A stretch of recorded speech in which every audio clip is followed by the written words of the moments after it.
Good morning, all of you. Students, we have started the chapter that is Nutrition in Living Organisms, Animals, in which we studied about different steps of nutrition, that is intake of food, food habit, and utilizing the food. And we studied about the steps involved in nutrition like ingestion, digestion, absorption, assimilation, and digestion. Now, today I'm going to uh, start from the parts which involve in digestion of food in our body. The first part is our mouth or buccal cavity. At first, we take in food in our mouth.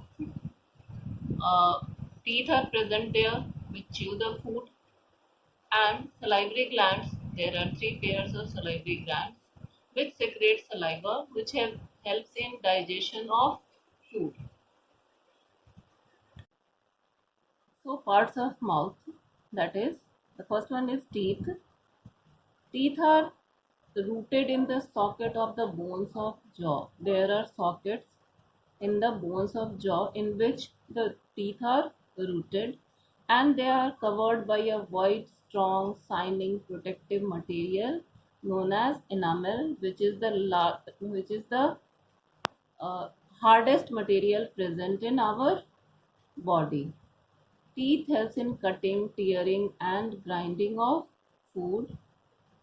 And in the life of a human being, there are two sets of teeth. The first one, which is 20 in number, and they are small teeth, and they appears after the birth, after 6 months of the birth of a baby, and they are known as baby teeth or milk teeth.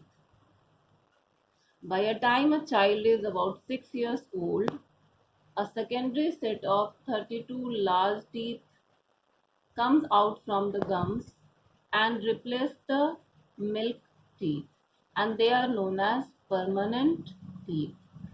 These are the two sets of teeth present during the lifespan of a human being, and there are four types of teeth present in the mouth. The first one, incisors, which are in the front of the mouth, and they are used for cutting of food. Next is canines. They are sharp teeth. They are used for tearing of food. Then premolars. They are used for grinding of food. And then the last, molars. They are also used for grinding of food. That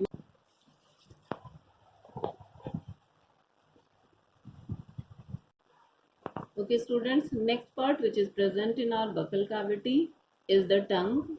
And tongue is a muscular organ attached to the floor of the buccal cavity. It is free to move at its front end, where it can move in all directions. The main function of tongue is to mix the saliva, which is secreted by salivary gland, to mix the saliva in the food, and it also helps in swallowing the food. It pushes the food into the food pipe. The tongue has four type of taste buds present on it. They are sweet, sour, bitter, and salty taste, and they are associated with different type of food, and tongue helps in tasting the food items.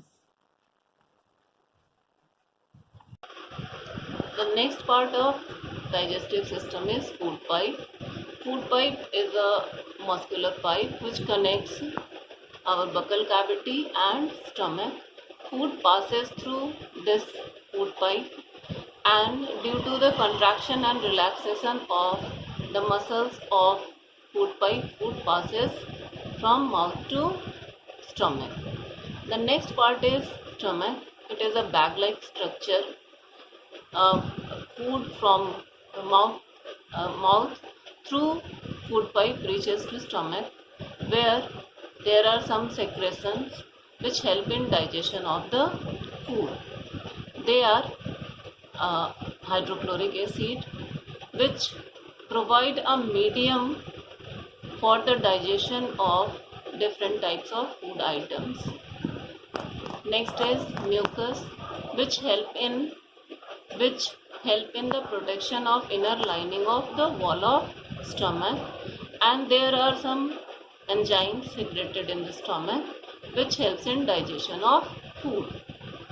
Next part of the digestive system is small intestine, which is not small.